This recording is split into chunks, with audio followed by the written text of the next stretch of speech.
Dilexit Nos, encyclique du pape François sur l'amour humain et divin du cœur de Jésus, suite. Sainte Thérèse de l'Enfant Jésus, numéro 133.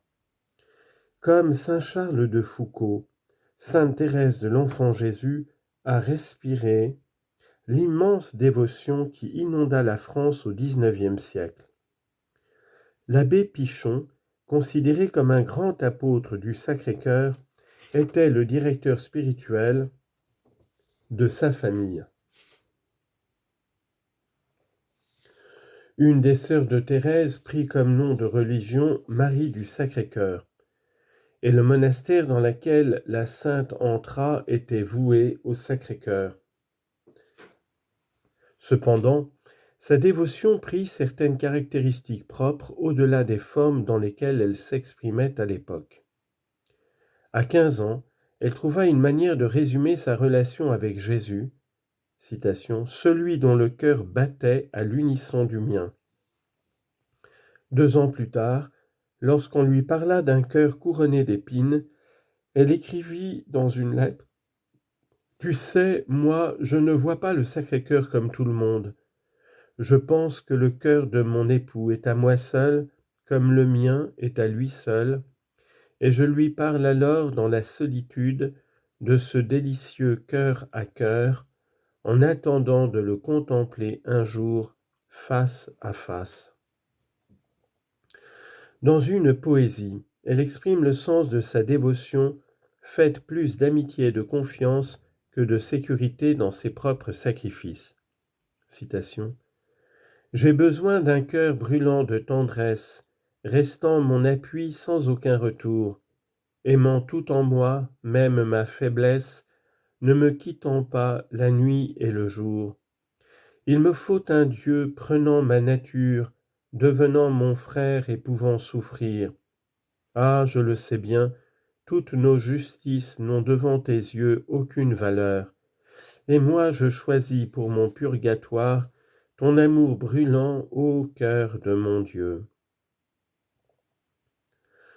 Le texte le plus important pour comprendre le sens de sa dévotion au cœur du Christ est sans doute la lettre qu'elle écrivit 3 mois avant sa mort à son ami Maurice Bellière. Citation. « Lorsque je vois Madeleine s'avancer devant les nombreux convives, arroser de ses larmes les pieds de son maître adoré qu'elle touche pour la première fois, je sens que son cœur a compris les abîmes d'amour et de miséricorde du cœur de Jésus, et que toute pécheresse qu'elle est, ce cœur d'amour est non seulement disposé à lui pardonner, mais encore à lui prodiguer les bienfaits de son intimité divine, à l'élever jusqu'au plus haut sommet de la contemplation. Ah, mon cher petit frère, depuis qu'il m'a été donné de comprendre aussi l'amour du cœur de Jésus, je vous avoue qu'il a chassé de mon cœur toute crainte. Le souvenir de mes fautes m'humilie, me porte à ne jamais m'appuyer sur ma force, qui n'est que faiblesse, mais plus encore ce souvenir me parle de miséricorde et d'amour. » Fin de citation.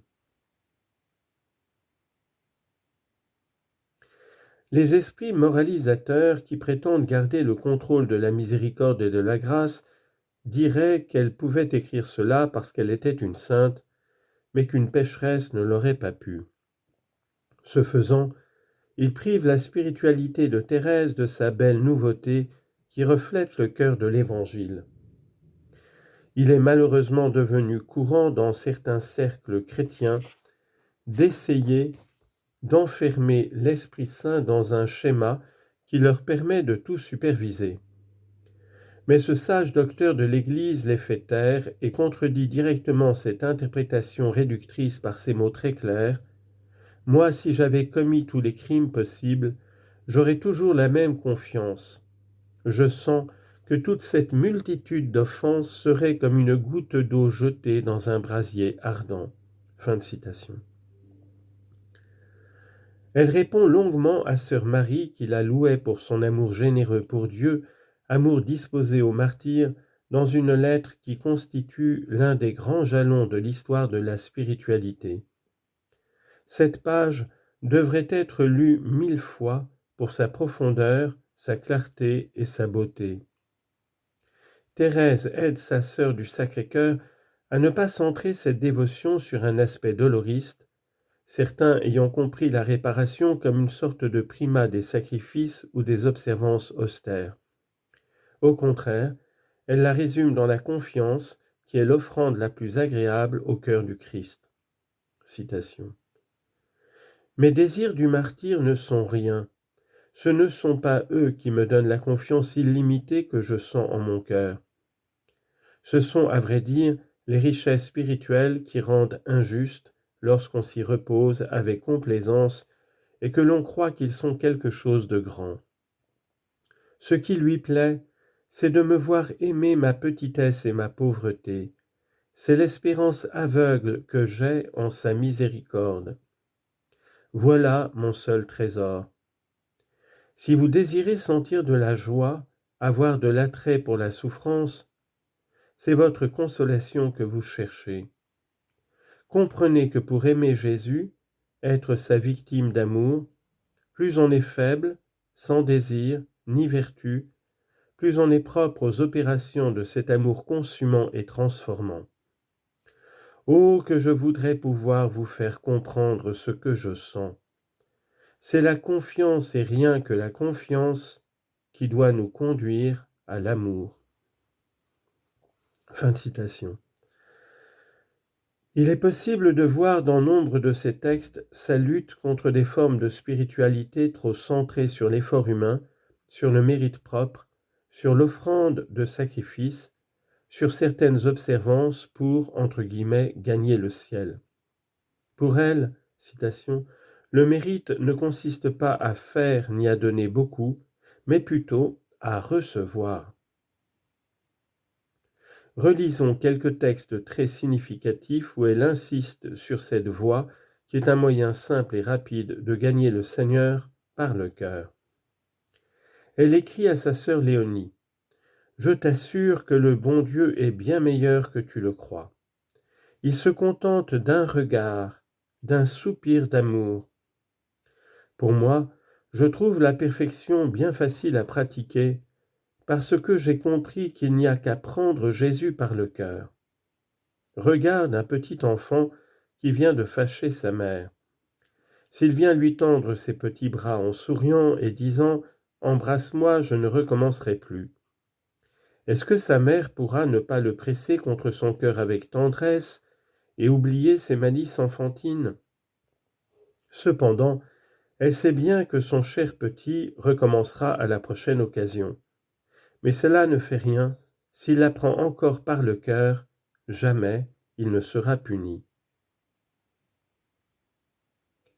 Dans une lettre à l'abbé Rouland, elle dit « Ma voix est toute de confiance et d'amour.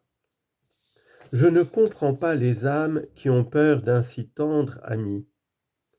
Parfois, lorsque je lis certains traités spirituels où la perfection est montrée à travers 1000 entraves, environné d'une foule d'illusions, mon pauvre petit esprit se fatigue bien vite.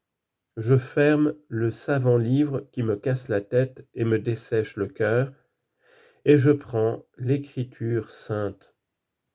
Alors, tout me semble lumineux. Une seule parole découvre à mon âme des horizons infinis. La perfection me semble facile, je vois qu'il suffit de reconnaître son néant et de s'abandonner comme un petit enfant dans les bras du bon Dieu. » Et s'adressant à l'abbé Bellière à propos d'un père de famille, elle dit « Je ne crois pas que le cœur de l'heureux père puisse résister à la confiance filiale de son enfant dont il connaît la sincérité et l'amour. Il n'ignore pas cependant que plus d'une fois son fils retombera dans les mêmes fautes, mais il est disposé à lui pardonner toujours, si toujours son fils le prend par le cœur. »